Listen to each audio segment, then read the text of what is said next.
নমস্কার, সকলকে স্বাগত জানাই। আপনারা দেখছেন জীবনের আলো অনুষ্ঠান। দেখুন, বর্তমানে যে পরিস্থিতি দেখা যাচ্ছে, এবং আমাকে অনেকেই হোয়াটসঅ্যাপ করেছেন এই বিষয়টার উপরে, যে বিবাহ হতে গেলে বাধা হচ্ছে, বা অনেকে দেখা যাচ্ছে বয়স হয়ে গেছে, মা বাবা তার বয়স হয়ে গেছে, মেয়েকে বিয়ে দিতে পারছে না, বা ছেলের বিয়ে হচ্ছে না, এখন তারা যথেষ্ট চিন্তিত আছে। তা এটা তো গ্রহ নক্ষত্র অবশ্যই রয়েছে, এবং তার সঙ্গে সঙ্গে বেশ কিছু তন্ত্র, বিভিন্ন কালা জাদু, বিভিন্ন ধরনের তুকতাক, এগুলোও কিন্তু অবশ্যই রয়েছে। কিন্তু এটা কখন হতে পারে, বা এই সমস্যাগুলো কখন হতে পারে? কারণ আমরা আজকে আলোচনা করব যে মেয়ে হোক আর ছেলে হোক, তার বিবাহের ক্ষেত্রে বাধা আসছে। আপনারা চেষ্টা করছেন বিবাহের জন্য, দেখাশোনাও চলছে, কিন্তু লাস্টে গিয়ে আর হচ্ছে না, বা দেখা গেল কারো কারণ না কোনো যোগাযোগই আসছে না। মেয়ের বিয়ের বয়স হয়ে গেছে, ছেলের বিয়ের বয়স হয়ে গেছে, আপনাদের চিন্তা ভাবনা সেই জায়গাটা, নির্দিষ্ট লক্ষ্যটা পূরণ হচ্ছে না, বিবাহটা দিতেই পাচ্ছেন না। কোথাও না কোথাও একটা বাধা তৈরি হচ্ছে। কখনো কখনো হয়তো ভাবছেন যে ওর ওপর কেউ কালা জাদু করেনি তো, কোনো তন্ত্রক্রিয়াকে বন্ধন করে রেখেনি তো।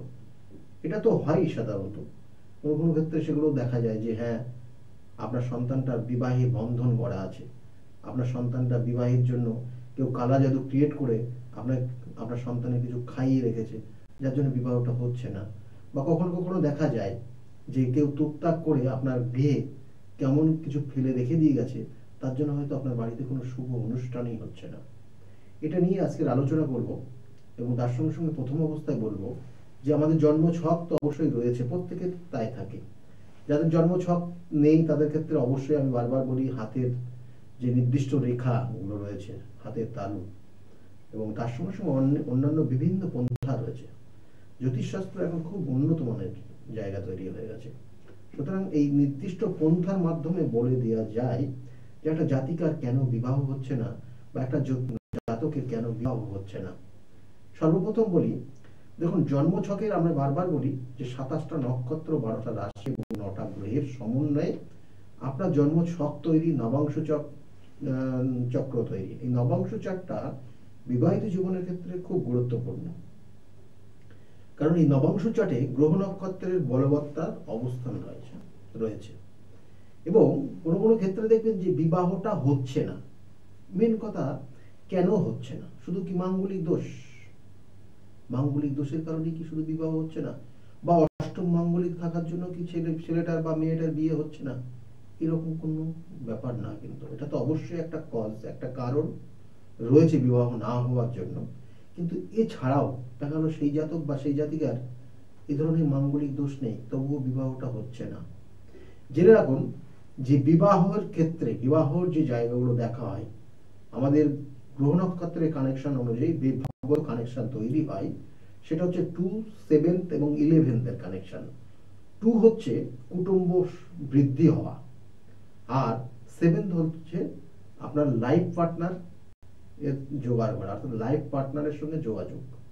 বা 7th হচ্ছে বিবাহিত জীবনের জায়গা। 7th হচ্ছে আপনার স্বামী, আপনার হাজবেন্ড। আর একাদশ হচ্ছে জীবনের সাকসেস। প্রত্যেক জীবনের সাকসেস চাই প্রত্যেকটা মানুষ, তাই ওই একাদশ থেকে সাকসেস দেওয়া হয়। তাহলে বিবাহের সাকসেসটা, সপ্তমের সাকসেস সেই একাদশে লুকিয়ে থাকে। তাই মনে হচ্ছে 2, 7 এবং 11 এর কানেকশন যদি আপনার জন্ম রাশির সাপেক্ষে যে দশা, অন্তর্দশা, প্রত্যন্তর্দশা চলছে, তার সঙ্গে যদি সাপোর্ট করে যায়, তাহলে সেই সকল জাতক জাতিকার বিবাহ সেই সময় হয়। কিন্তু এখানে সেটা কথা না। কথা হচ্ছে কেন বিবাহটা হচ্ছে না। দেখুন, জন্মছকের যদি সপ্তম ভাবটা পীড়িত হয়ে যায়, সপ্তম ভাবটা পীড়িত, কখনো সেখানে দেখা যাচ্ছে কেতুর অবস্থান রয়েছে, কোনো কোনো সময় রাহু থাকলে কিন্তু হঠাৎ বিবাহ হয়ে যায়, এবং কম বয়সে বিবাহ হয়ে যায়, এবং সে নিজে পছন্দ করে বিয়ে করে ফেলে, তারপরে সে পস্তায়। তারপরে দেখা গেলো এমন একটা তৈরি হয় জিনিসটা জীবনে, সেই হাতাহাতির জায়গা তৈরি হয়ে যায়। সপ্তম ভাব রাহু যদি থাকে, সেই ধরনের একটা অন্য বিবাহ। আর এই যে সপ্তম ভাবে যদি কেতু অবস্থান করে, তাহলে সেই সব জাতক জাতিকার বিবাহ হতে দেরি হয়। বিবাহিত জীবনটা কি হবে সেটা তো আছে, সে তো কষ্টদায়ক, মানে যন্ত্রণাদায়ক আছে, সপ্তম ভাব যদি পীড়িত হয়। কিন্তু সপ্তম ভাবে কেতু থাকলে বিবাহ হতে দেরি হয়। সপ্তম ভাবে যদি শনি অবস্থান করে, তাহলেও দেখা যায় যে ওই জাতক জাতিকার বিবাহ হতে দেরি হচ্ছে, বিবাহটা হচ্ছে না, লাস্টে গিয়ে কেটে যাচ্ছে।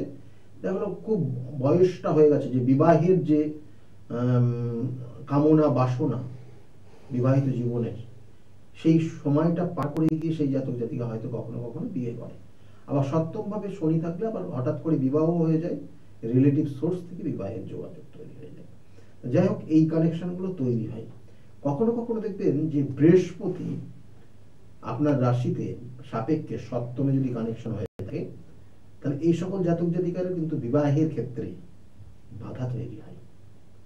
বৃহস্পতি কিন্তু, আপনি একটা জিনিস মাথায় রাখুন, বৃহস্পতি দুটো ফল দেয় নেটাল চার্ট অনুযায়ী, এবং নেটাল চার্টের কখনো সে নবমপতি হয়ে এবং সে অগ্নিকারক গ্রহ অর্থাৎ অগ্নি রাশি, অর্থাৎ নবম যে ভাবটা রয়েছে ধনু রাশিটা অগ্নি রাশি, আবার সেই বৃহস্পতি আবার আরেকটা জায়গায় কানেক্টেড হয় যেটা জল রাশিতে, অর্থাৎ এখানে ডুয়েল ক্যারেক্টার থাকে তার মধ্যে, এবং কখনো সে তার জীবনের সে ঊর্ধ্বত্ব জায়গা তৈরি করে, আবার সে খুব ডাউন ফল করে।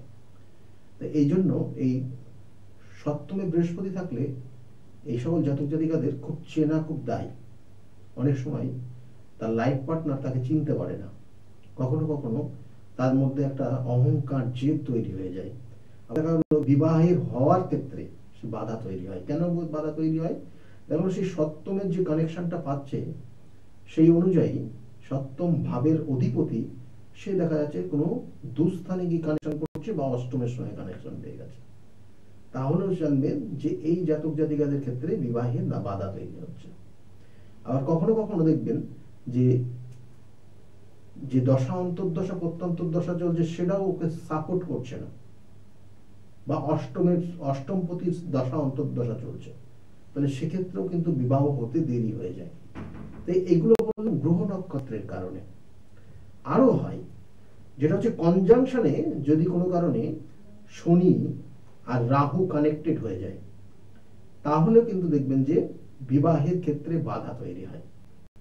কারণ এটাকে বলা হয় শাপিত দোষ, অভিশাপ থেকে জীবন, অভিশপ্ত জীবন বলা হয়।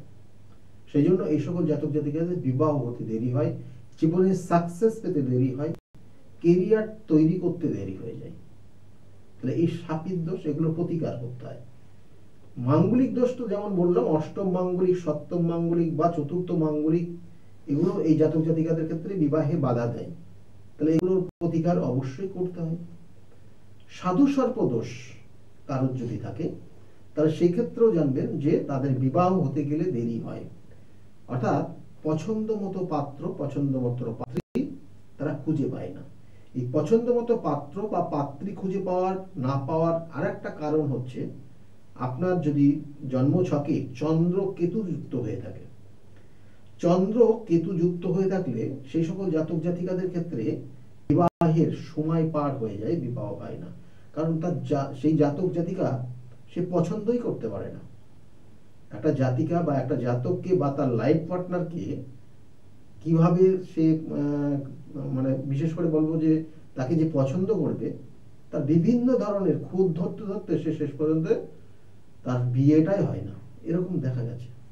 হয়তো দেখো 40-45 বছর 50 বছরের পরে গিয়ে সে যখন একাকিত্বের জায়গা তৈরি হচ্ছে, তার মধ্যে সে একা হয়ে গেছে, আগামী জীবনটা কিভাবে চালনা করবে, তখন সে বাধ্য হয়ে কাউকে বিয়ের আসনে নিয়ে আসে বা বিয়ের পিড়িতে সে বসতে যায়। তাহলে এরকম যোগ তৈরি হয় যদি, অর্থাৎ চন্দ্রের সঙ্গে কেতু যুক্ত। আবার এই চন্দ্র কেতু কানেক্টেড হয়ে গেলে বৈবাহিক জীবনে বড় রকমের সমস্যা হয়। আমি এগুলো ডিসকাস করব না, এগুলো হয়তো অনেকে খারাপ ভাববেন, কিন্তু ঘটনা হচ্ছে এটা কিন্তু সাংঘাতিক জায়গা। দেখবেন যে অনেক সময় বিবাহের ক্ষেত্রে মানে অনেক সময় শাশুড়ি মারা যথেষ্ট কিন্তু দায়িত্ব নেয়, যথেষ্ট ক্ষেত্রে ভালো হয়, খুব ভালো হয়ে যায়, এবং সবার সঙ্গে সুসম্পর্ক বজায় রাখানোর চেষ্টা করে। আর কোনো কোনো সময় এরাই কিন্তু ওই সংসারটাকে ভাঙানোর জন্য একমাত্র কিন্তু অস্ত্র হয়ে তৈরি হয়। তাহলে এগুলো কিন্তু কানেক্টেড, অর্থাৎ ওই চন্দ্র আর কেতু কানেক্টেড জাতক জাতিকার ক্ষেত্রে যদি থাকে, তাহলে এগুলো তো অন্য বিষয়, অর্থাৎ বিবাহের পরবর্তী সময়, কিন্তু বিবাহটা হচ্ছে না। আমাদের যেটা মেন বক্তব্য। তাহলে এই কারণগুলোতে বিবাহ হয় না, বিবাহের ক্ষেত্রে বাধা হয়। আর কোন কোন ক্ষেত্রে দেখবেন যে কোনো জাতিকার ক্ষেত্রে, বিশেষ করে কোনো জাতিকার ক্ষেত্রে মঙ্গলটা ইনঅ্যাক্টিভ হয়ে গেছে, মঙ্গল কখনো কেতুযুক্ত হয়ে আছে, মঙ্গল কোনো কারণে নেগেটিভ ভাইব্রেশন করছে, তাহলে সেই সকল জাতিকার বিবাহ হতে দেরি হয়।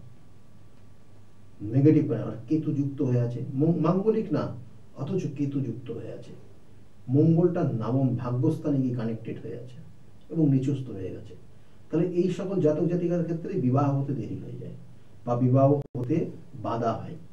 আর শুক্র যদি ছেলেদের ক্ষেত্রে কম্বাস্ট হয়ে যায়, তাহলে সেই সকল জাতক জাতিকা বিবাহ করতে ভয় পায়। শুক্র দেখা গেল মঙ্গল যুক্ত হয়ে আছে, শুক্র দেখা যাচ্ছে শুক্র মঙ্গল যুক্ত হলে এরা আবার অন্য লাইফ লিড করে, কিন্তু শুক্র যদি শনি যুক্ত হয়ে যায় এবং শুক্র যদি কম্বাস্ট হয়ে যায়, তাহলে এই সকল জাতক জাতিকা বিবাহ করতে চায় না। তাহলে এটা একটা কারণ। এগুলো প্রত্যেকটা কিন্তু কারণ বললাম। যদি আপনার জন্মছকে যে এই জায়গাগুলো থাকে, তাহলে এগুলোর প্রতিকার প্রতিবিধান আছে, কারণ এগুলো প্রত্যেকটা প্রতিকার প্রতিবিধান আছে। এক একটা নির্দিষ্ট যে তিথি নক্ষত্র, আমি বারবার বলি যে সঠিক তিথি নক্ষত্র দেখে যদি সঠিকভাবে প্রতিকার করা যায়, তাহলে জীবনে সেই সব জায়গাগুলো বেরিয়ে আসতে পারবে। যে আগামী যে মাসগুলো রয়েছে, এই যে পৌষ মাস খুব খুব ভাইটাল সমস্যা দূরীকরণের একটা নির্দিষ্ট পন্থা, নির্দিষ্ট ক্ষণ তৈরি হবে, যেটা আগামী অমাবস্যার তিথি, পৌষ মাসের অমাবস্যার তিথি ভীষণ গুরুত্বপূর্ণ।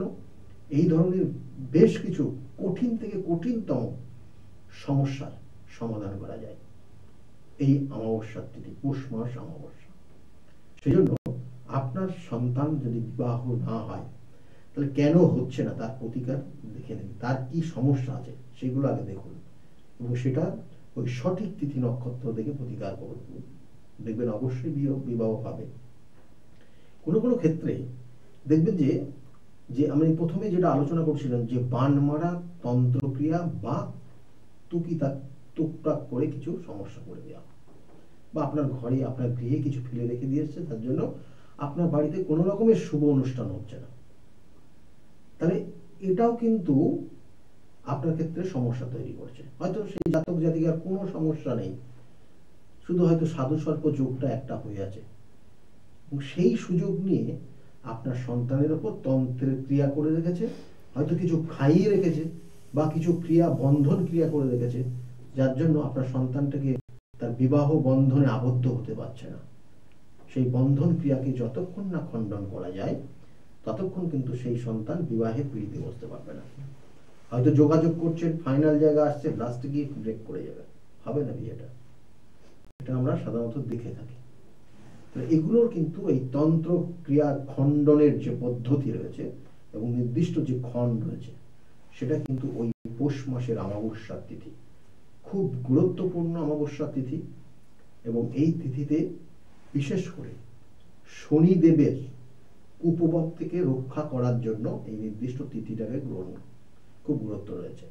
শনি এবং কেতুর নেগেটিভ এনার্জি আপনার জীবনকে যত রকমের দুর্বিষহ জায়গা তৈরি করছে, তার থেকে বেরিয়ে আসার জন্য এই কিন্তু পৌষ মাসের অমাবস্যা তিথি খুব গুরুত্বপূর্ণ। কারণ কেতুর নেগেটিভ এনার্জি হয়তো চন্দ্রকে এফেক্ট করছে, আপনার মনকে এফেক্ট করছে, তার জন্য হয়তো আপনি আপনার পছন্দ মতো লাইফ পার্টনার খুঁজে পাচ্ছেন না। আবার চন্দ্রের নেগেটিভ এফেক্টের জন্য হয়তো আপনি মানসিকভাবে ডিপ্রেশনে ভুগছেন। আবার কোনো কোনো ক্ষেত্রে দেখা যাচ্ছে যে শনি এবং কেতু সাধু সর্প যোগের কারণে আপনি আপনার কিন্তু তন্ত্র ক্রিয়া, আপনাকে কেউ তন্ত্র ক্রিয়া করেছে রেখেছে, তার জন্য আপনি জীবনের নির্দিষ্ট লক্ষ্য পৌঁছাতে পারছেন না। সেটা হয়তো বিবাহিত জীবন হতে পারে বা যে কোনো লক্ষ্য পূরণ হচ্ছে না আপনার। আজকে যেমন এপিসোডটা অবশ্যই রয়েছে বিবাহ কেন হচ্ছে না বা বিবাহের কি ক্ষেত্রে বাধা হয় সেটা বললাম। তাহলে এইগুলোর প্রতিকার প্রতিবিধান আছে, কিছু টোটকাও রয়েছে, অবশ্যই আমি কিছু টোটকা বলে দেব। যারা হয়তো পেরে উঠছেন না, কিছু টোটকা করবেন, করলে কিছুটা ফল পাবেন, কিন্তু আবার বলছি পার্মানেন্ট সলিউশন লাগে, পার্মানেন্ট প্রতিকার প্রয়োজন। এই পার্মানেন্ট প্রতিকার করলে পরে আপনি আপনার জায়গা থেকে আপনার লক্ষ্যে পৌঁছাতে পারবেন। হয়তো আপনার সন্তানটা নিয়ে খুব কষ্টে রয়েছেন, দুঃখে রয়েছেন, তার বয়স হয়ে যাচ্ছে, হয়তো আপনি ডিপ্রেশনে ভুগছেন, আপনার সন্তানটা তো বারংবার হয়তো আপনি ছেলে দেখছেন বা মেয়ে দেখছেন, তাদের সামনে নিয়ে আসছেন তাকে, কিন্তু পরেক্ষণে যখন সে শুনছে না পছন্দ হচ্ছে না, তখন তার মধ্যে কিন্তু একটা ডিপ্রেশন ভীষণভাবে তৈরি হচ্ছে এবং সে একা একা থাকতে পছন্দ করছে লাস্টে গিয়ে। তার মধ্যে কিন্তু চন্দ্র নেগেটিভ কানেকশন হয়ে যাচ্ছে। তাহলে সেগুলো কিন্তু প্রতিবিধান আছে। আমি প্রথমেই বলবো যে এইভাবে না করে প্রথম অবস্থায় কেন বিবাহ হচ্ছে না তার প্রতিবিধান কি আছে সেটা সঠিকভাবে সঠিক রাস্তা নিলে করুন, দেখবেন যে আপনার সন্তানের বিবাহ হচ্ছে। যেটা এই পৌষ মাসের অমাবস্যা তিথি রয়েছে। আর কি ক্রিয়া করবেন, কি করবেন, কয়েকটা টোটকা বা করণ ক্রিয়া আপনাদেরকে বলবো। এক্ষেত্রে হলুদ খুব গুরুত্বপূর্ণ। হলুদ বৃহস্পতি কানেক্ট করে, আর বৃহস্পতি হচ্ছে স্বামী কারক গ্রহ, বৃহস্পতি বিবাহ কারক গ্রহ, বৃহস্পতি সন্তান কারক গ্রহ, বৃহস্পতি অর্থ কারক গ্রহ, বৃহস্পতি গুরু কারক গ্রহ। বৃহস্পতি এতগুলো কারক গ্রহ, সেই হিসাবে কয়েকটা জিনিস বলবো। যাদের এই ধরনের সমস্যা আছে তারা প্রত্যেকটা দিন যদি স্নানের পরে হলুদের টিকা কপালে নিতে পারেন, তাদের বৃহস্পতি তাদের পাওয়ার অফ হয়। যাদের সন্তান আসছে না, যাদের বিবাহ হচ্ছে না, যাদের দেখা যাচ্ছে যে অর্থ জায়গাটা সঞ্চয় করতে পারছে না, তাদের এই জায়গাগুলো ভালো হয়। স্বামীর সঙ্গে সুসম্পর্ক হচ্ছে না, তাহলে প্রত্যেক দিন হলুদের টিকা যদি নিতে পারেন স্নানের পর, তাহলে শুভত্ব জায়গা তৈরি হয়। আর কি করবেন না, তাহলে আপনার বাস্তুটা এমন করে নেগেটিভ এনার্জি করে রেখেছে যাতে আপনার বাড়িতে শুভ অনুষ্ঠান করতে দিচ্ছে না। অনেক মানুষ আছে দেখবেন, যা নিজেদের মধ্যেও আছে, পাশে আশের লোকও আছে, যাতে আপনার বাড়িটা দেখা গেল কোনো ক্ষতি করে রেখেছে। কখনো কখনো বাইরের থেকে বিভিন্ন ধরনের জিনিস ফেলে দিয়েও ক্ষতি করে দেয়। তাহলে কি করবেন, চারিদিকে ওই হলুদ পরিমাপ মতো হলুদ নিয়ে আসবেন, হলুদের গুঁড়ো নিয়ে এসে আপনার বাড়ির চারিদিকে একদম পুরো রাউন্ড দিয়ে দেবেন, হলুদের ওই গুঁড়ো ছড়িয়ে দেবেন একদম সীমানা পর্যন্ত। তাতে আপনার দেখবেন যে নেগেটিভ এনার্জি যা ছিল সেগুলো আপনার বাড়ির বাইরে চলে যাবে এবং আপনার আস্তে আস্তে পজিটিভ এনার্জি তৈরি হবে এবং বাড়িতে গিয়ে সুখ শান্তি সমৃদ্ধি আসবে। এবং এর সঙ্গে সঙ্গে যাদের বিবাহের ক্ষেত্রে বাধা হচ্ছিল তাদের ক্ষেত্রে বিবাহের যোগ তৈরি হবে বা শুভ অনুষ্ঠানের জায়গা তৈরি হবে। এর সঙ্গে সঙ্গে কি করবেন, জলের মধ্যে, আমি এর আগে অনেকবার বলেছিলাম যে জলের মধ্যে লাস্ট যে বালতির জলটা দিয়ে স্নান করবে তার মধ্যে 1 চিমটি হলুদ দিয়ে নেবেন এবং সেই জলটা দিয়ে স্নান করবেন প্রত্যেক দিন। তাতে কি হবে, পজিটিভ এনার্জি আপনার মধ্যে গ্রো হবে, সারা দিনটা খুব চনমনে থাকতে পারবেন এবং জীবনের সাকসেসের জায়গাটা দেখবেন এবং নেগেটিভ এনার্জি কিছু থাকলেও আস্তে আস্তে সেটা আপনি কিন্তু বের করে দিতে পারবেন বা কোনো কোনো ক্ষেত্রে দেখা যাচ্ছে যে এই বাধাগুলো অতিক্রম করতে পারবেন, এটাকে বলা হয়। এবং এছাড়াও আরেকটা জিনিস রয়েছে, যেটা যাদের বিবাহ হচ্ছে না, যে খুব কষ্টের মধ্যে আছেন, কি করবে, কাঁচা হলুদ নিয়ে আসবেন, কাঁচা হলুদ, এবং সেটা বৃহস্পতিবারের দিন নিয়ে আসবেন, বাজার থেকে কিনে নিয়ে আসবেন। কিনে সেটাকে ভালো করে ওয়াশ করবেন, জল দিয়ে ভালো করে পরিষ্কার করবেন, করে গঙ্গার জল দিয়ে ধোবেন, ধুয়ে একটু পরিষ্কার জায়গায় রেখে রোদ্রে, অর্থাৎ সূর্যের লাইট পড়ছে এরকম জায়গায় রেখে দেবেন কিছুক্ষণ। যখন পুরোটা শুকিয়ে যাবে সেটাকে একটা মৌলি সুতো পাওয়া যায়, মৌলি সুতো, দেখবেন যে হলুদ আর লাল মিশানো থাকে, দশকর্মা দোকানে পাবেন। ওই মৌলি সুতো দিয়ে পুরো হলুদটাকে জড়াবেন এবং হলুদটা দেখা যাবে না, ওই সুতোটাই দেখা যাবে। দিয়ে ওই মৌলি সুতো জড়ানো ওই হলুদটাকে যে জাতক বা যে জাতিকার বিবাহ হচ্ছে না তার বালিশের মধ্যে ওটা দিয়ে দেবেন বা তার বিছানার মাথার দিকে রেখে দেবেন। দেখবেন যে হলুদের একটা পজিটিভ এনার্জি আছে, সব সময় হলুদ পজিটিভ এনার্জি দেয় এবং এটা আমি বলবো সাইন্টিফিক ওয়ে। এবং দেখবেন যে ধীরে ধীরে সেই জাতক জাতিকার মধ্যে আস্তে আস্তে, যাদের ক্ষেত্রে বলবো সেই চন্দ্রকেতু কানেক্টেড আছে, তাদের জন্য এটা খুব কার্যকরী। তাতে আস্তে আস্তে আস্তে আস্তে কিন্তু বিবাহের যোগাযোগগুলো তৈরি হবে। কিন্তু আমি আবার বলছি, যদি কোনো বন্ধন ক্রিয়া না করা থাকে, তারপর কেউ আপনাকে বন্ধন ক্রিয়া করে রেখেছে, কেউ আপনাকে খাইয়ে রেখেছে, কেউ দেখা গেল আপনার আগে এক সময় সম্পর্ক ছিল, সে আপনার ওপর ক্রিয়া করে রেখেছে যাতে আপনার কোনো জায়গায় বিবাহ না হয়, তার সঙ্গে রিলেশনটা ব্রেকআপ হয়ে গেছে কিন্তু সে বিবাহ হতে দিচ্ছে না, এরকম তন্ত্রের ক্রিয়া করে রেখেছে আপনার। তাহলে এগুলো কিন্তু প্রতিকার প্রতিবিধান আছে, খণ্ডন পদ্ধতি রয়েছে। খণ্ডন করলে তারপরে কিন্তু আপনি এখান থেকে বেরোতে পারবেন। খণ্ডন করলে হবে না, খণ্ডন করে আপনাকে প্রোটেকশন দিতে হবে, নয়তো ওটা কিন্তু আবার আপনাকে রিব্যাক করবে। সেই জন্য খণ্ডন করে প্রোটেকশন দিলে, এবং তার জন্য আপনার জীবনে যে বাধাগুলো আছে সেগুলো যদি ঠিক করে দেওয়া যায়, তাহলে আপনার জায়গাগুলো তৈরি হবে, ভালো জায়গা তৈরি হবে। এবং এর সঙ্গে সঙ্গে বলবো যে প্রত্যেক বৃহস্পতিবার করে 1 চিমটি করে হলুদ, আপনারা অনেকে আমাদের বাড়িতে দেখবেন যে গণেশ লক্ষ্মী পুজো করা হয় এবং দোকানেও করা হয়। তো যাদের বিবাহ হচ্ছে না তাদের জন্য এটা খুব পাওয়ারফুল। আবার বলছি, আর একটা করণ ক্রিয়া, যেটা হচ্ছে আপনি লক্ষ্মী এবং গণেশের পুজো করবেন, এবং গণেশজি এবং লক্ষ্মীকে, অর্থাৎ লক্ষ্মীকে না, গণেশজির যে ভোগ দেবেন সেই ভোগের মধ্যে 1 চিমটি করে হলুদ দিয়ে দেবেন, এবং বৃহস্পতিবার দেবেন। এটা তাতে কি হবে, আপনার সিদ্ধি, অর্থাৎ সিদ্ধিদাতা গণেশ, আপনার যে কর্মে বাধা তৈরি হচ্ছে সেই বাধা বিপত্তির থেকে আপনি বেরোতে পারবেন। গণেশকে সিদ্ধিদাতা বলা হয়। আপনার বাধা বিপত্তি কেটে গেলে পরে আপনার জীবনের সাকসেস পাবেন, এবং সেই সাকসেসের একটাও কারণ হচ্ছে আপনার বিবাহ, হয়তো আপনার মন মানসিকতার দিক দিয়ে সেটা চাইছিল, তাহলে সেটাও আপনার ক্ষেত্রে হবে। আর কি করবেন না, এখানে বলা হচ্ছে আপনার দেখা যাচ্ছে যে বাড়ির আশেপাশে অনেকেই আপনার এতটা বদনাম দিয়ে দিয়েছে, সেক্ষেত্রে হয়তো সম্বন্ধ আসছে বা ছেলেদের যোগাযোগ হচ্ছে, কিন্তু সেটা কেটে যাচ্ছে, যোগাযোগটা ফাইনাল জায়গা হচ্ছে না, এরকম সমস্যা যদি আছে কারো, বা কেউ আপনার বিবাহটা ভেঙে দিচ্ছে যেটাকে বলা হয়, তাহলে সেক্ষেত্রে কি করবেন, প্রত্যেকদিন সকালবেলা স্নান করার পর, এবং এই ক্রিয়াটা আপনাদেরকে করতে হবে সকাল ঠিক 9টার মধ্যে করতে হবে। সব থেকে ভালো হবে 5:30 থেকে, কিন্তু যখন সূর্য উদিত হবে, সূর্য উদয়ের একটা নির্দিষ্ট টাইম থাকে, পঞ্জিকাতে দেখে নেবেন, প্রত্যেক দিন ওটা কিন্তু চেঞ্জ হয়। তাই সূর্য যখন উদিত হচ্ছে তার ঠিক 15 মিনিটের মধ্যে যদি এটা করতে পারেন, সব থেকে কার্যকারী হবে।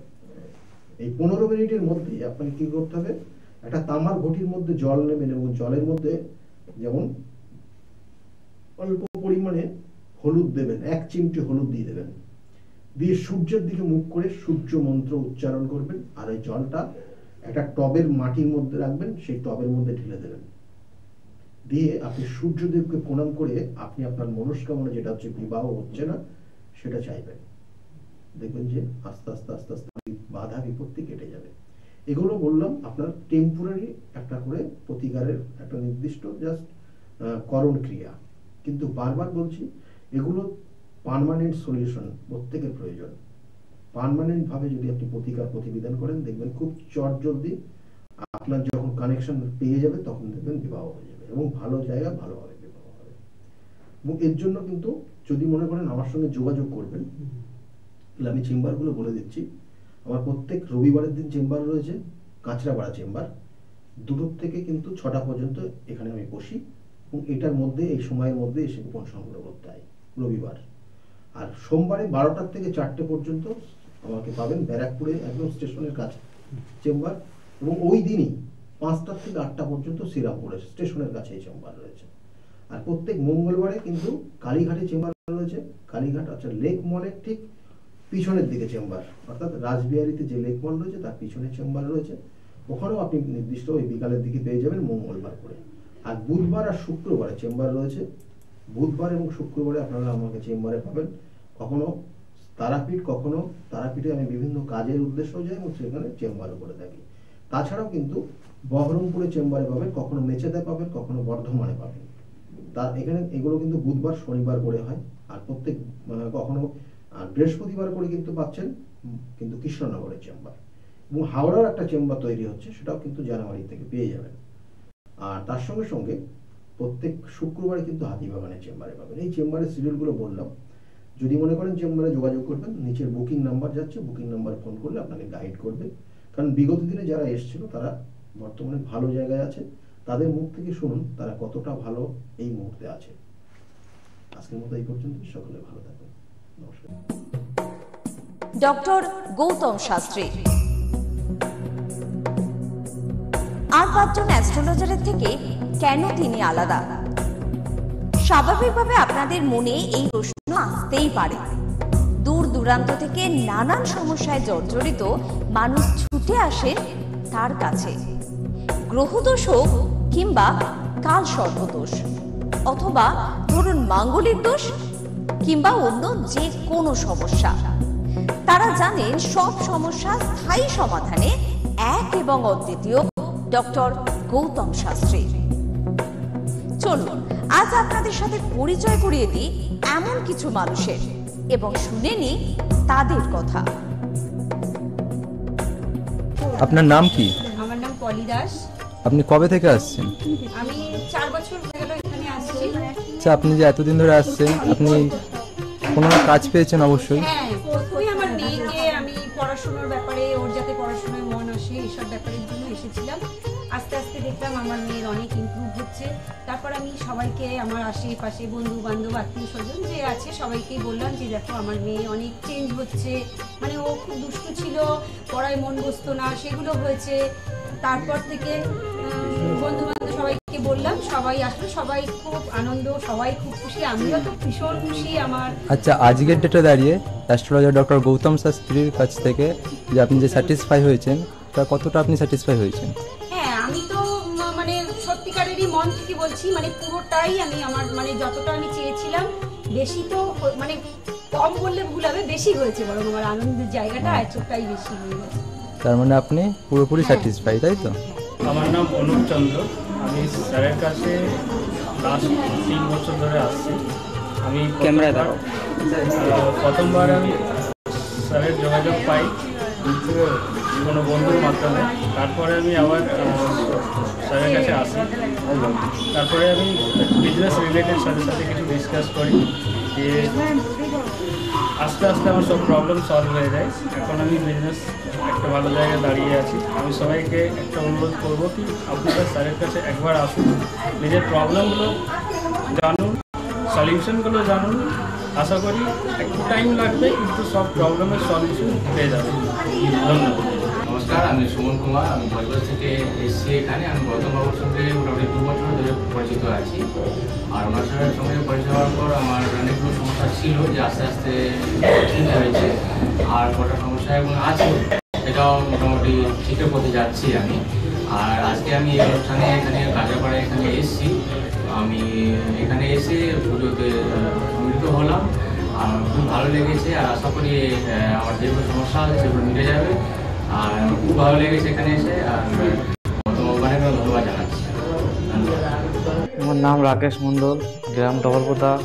এই দাদার কাছে এসেছিলাম, অনেক প্রবলেম ছিল, সেই প্রবলেম কিছুটা সলভ হচ্ছে এবং হবে।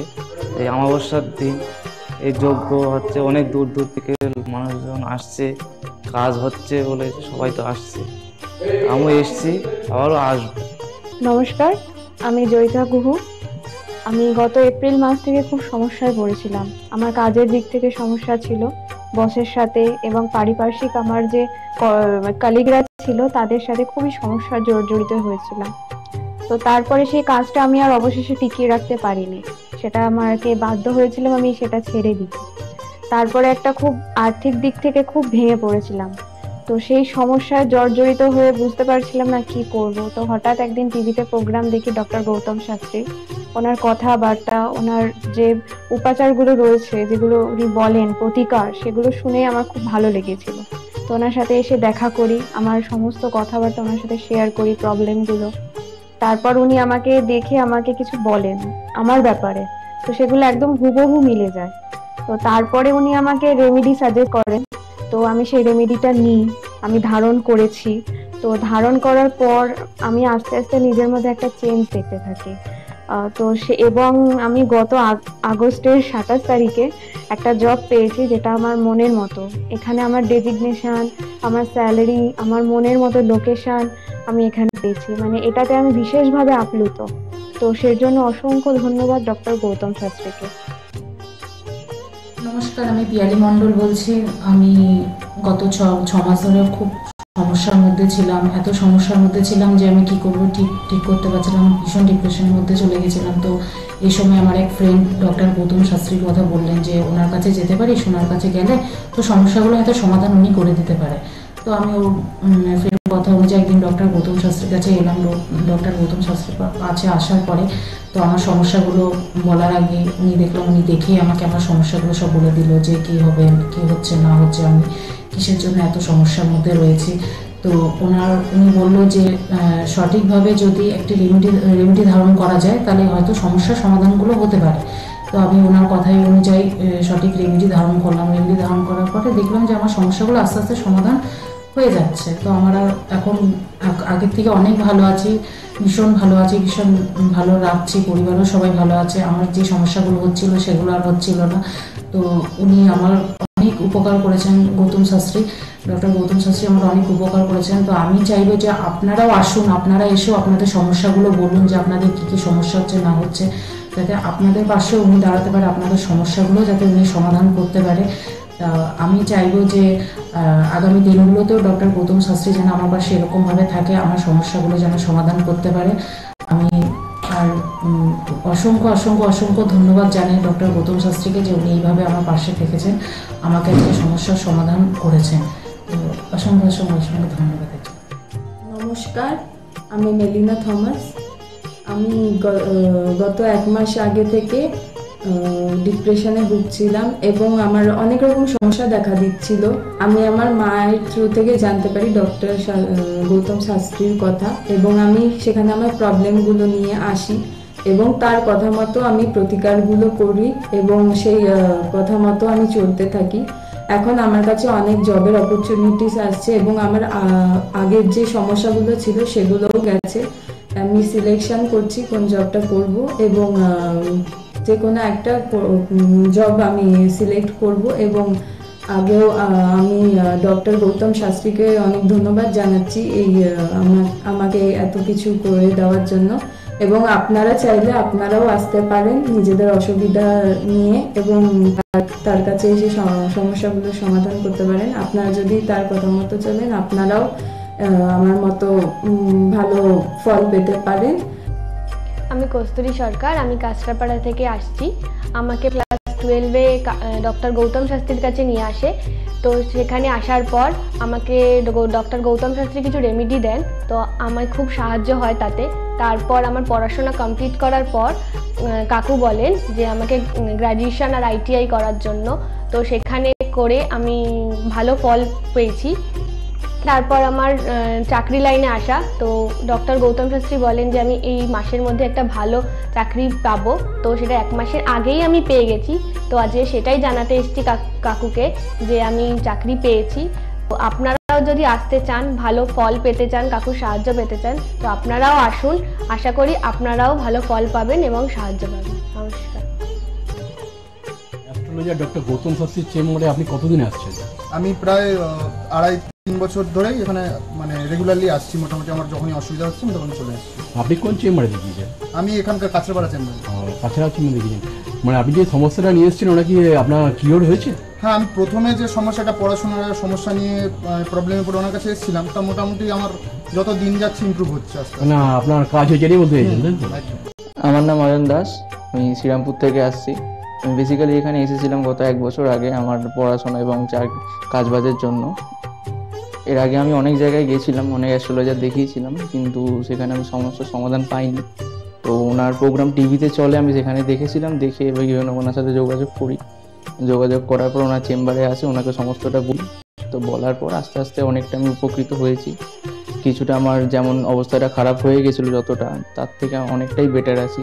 আশা করব ভবিষ্যতের থেকেও ভালো ফল পাবো। আমি আপনাদের অনুরোধ করবো আপনারা এসে দেখতে পারেন, যাদের অনেক সমস্যা চলছে এখানে এসে একবার কন্ট্যাক্ট করুন। ওনার শো চলতে থাকে টিভিতে, ওখান থেকে যোগাযোগ করতে পারেন ওনার সাথে, অবশ্যই আপনারা ফলাফল পাবেন। আমি হালিশহর থেকে এসেছি। ধরো আমার নাম তো মলিনা ঘোষ, কিন্তু তোমার কি হয়েছে বলো তো, আমি দাদার কাছে অনেক বছর ধরে মানে কয়েক বছর ধরে ভালোই এসেছি। আমি অনেক বিপদে পড়েছিলাম, তো তখন আমি এক টিভি চ্যানেলে দেখে, সবাই কিন্তু প্রোগ্রাম দেখে, সব সিরিয়াল দেখে, সব কিছু দেখে, কিন্তু আমি ওই সিরিয়াল সব কিছু ছেড়ে এমন বিপদ হয়েছিল, আমি শুধু টিভির কাছে বসে শুধু এই শাস্ত্রী চ্যানেলগুলো দেখে দেখে আমি মনে ভাবতাম আমি কাকে মনের মতন পাবো, পেলাম যে সবাই এত চ্যানেলে কিন্তু আমি সবাইকে দেখেছি, আমার দাদাকেই আমার খুব পছন্দ হলো। আমি খোঁজ করতে করতে করতে করতে আমি এমন বিপদ যে আমি এই বিপদে কি করে উঠবো, তখন ওই দাদার কাছে আসলাম। খোঁজ পেয়ে চিকিৎসা করতে করতে তখন দাদার কাছে এসে আমার অনেক বড় বিপদ ছিল, আমার ছেলে স্বামী সব নিয়ে আমার বাড়ির খুব অবস্থা খারাপ ছিল। আজকে ওনার কাছে এসে আমি অনেক উপকার পেয়েছি। আমি সবার কাছে বলছি, আমি এত লোক দেখছি, আমি বলি একটু যদি দাদার কাছে এসে সব ধৈর্য ধরে কারোর বিফল হবে না, তার ফল ছাড়া বিফল হবে না। আমি ভাবি যে আমি অনেক লোকও পাঠিয়েছি, আমরা যদি প্রচার করতে পারি, অনেকে আছেন এই দাদার কথা বলবো না, বলবো না, কিন্তু না বলেন, মানুষ যদি বিপদের হাত থেকে বাঁচে সবারই তো ভালো হয়। কিন্তু দাদার কাছে আসার পরে আমার এমনও মাঝে একটা এমনও বিপদ গেছে, এই দাদাই আমাকে এই বিপদের হাত থেকে উঠিয়ে, এর জন্য আমি দাদার কাছে সারা জীবনের জন্য কৃতজ্ঞ থাকি। দাদাকে চাই দাদাও ভালো থাকুক, আমরাও যেন দাদার কাছে এসে দাদা আরো সুস্থভাবে যেতে পারি। শুনলেন তো, এনাদের প্রত্যেকের আশা, ভরসা এবং বিশ্বাসের একটাই নাম, ডক্টর গৌতম শাস্ত্রী, যার সম্পর্কে আমরা এত কিছু শুনলাম। চলুন এবার দেখে নিই তিনি কি বলছেন। আজকের যে ফিডব্যাক আপনারা পাচ্ছেন, এগুলো কিন্তু আমার সবটাই আমার গুরুদেবের আশীর্বাদ। কারণ গুরুদেব আমাদেরকে একটা জিনিসই বলেছিলেন যে যেভাবেই হোক মানুষকে উপকার করলে তোমার কিন্তু আগামী দিনে দেখবে তোমার মানুষ কিন্তু তোমার পাশে এসে দাঁড়াবে। এবং সেইভাবেই আমি কিন্তু যেভাবে সকলের উপকার বা আমি যতটা কাজ করছি সকলে উপকৃত হচ্ছে, এবং এর জন্য আমিও কিন্তু খুব আনন্দ পাই যখন তারা বলে যে না দাদা, আমি আপনার এই কারণে এই জন্য এসেছিলাম, এই কাজটা আমি পেয়ে গেছি। সুতরাং আমিও চাই যে এইভাবে মানুষের পাশে থেকে মানুষকে সহযোগিতা করে মানুষকে আরও ভালো জায়গায় পৌঁছে দেওয়া। যাদের খুব দুঃখের মধ্যে, কষ্টের মধ্যে আছে, তাদেরকে কিছুটা গাইড করে তারা যদি আরও ভালো জায়গায় যেতে পারি এবং ভালো জায়গায় তাদেরকে যদি নিয়ে যেতে পারি, এটাই হচ্ছে আমার মেন উদ্দেশ্য। অর্থাৎ তারা যদি আরও ভালো জায়গায় যেতে পারে, সেখান থেকে যে আনন্দ উপভোগ করতে পারবো আমি, সেটা কিন্তু চিরস্থায়ী থেকে যাবে।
দেরি কেন?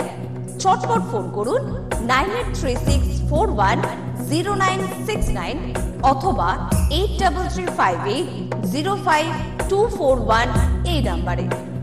শুধুমাত্র একটি ফোন, যা পাল্টে দিতে পারে আপনার গোটা জীবন। জ্যোতিষবিদ, বাস্তুবিদ, হস্তরেখা বিশারদ ও gold medalist doctor Gautam Shastri, এক এবং অদ্বিতীয়।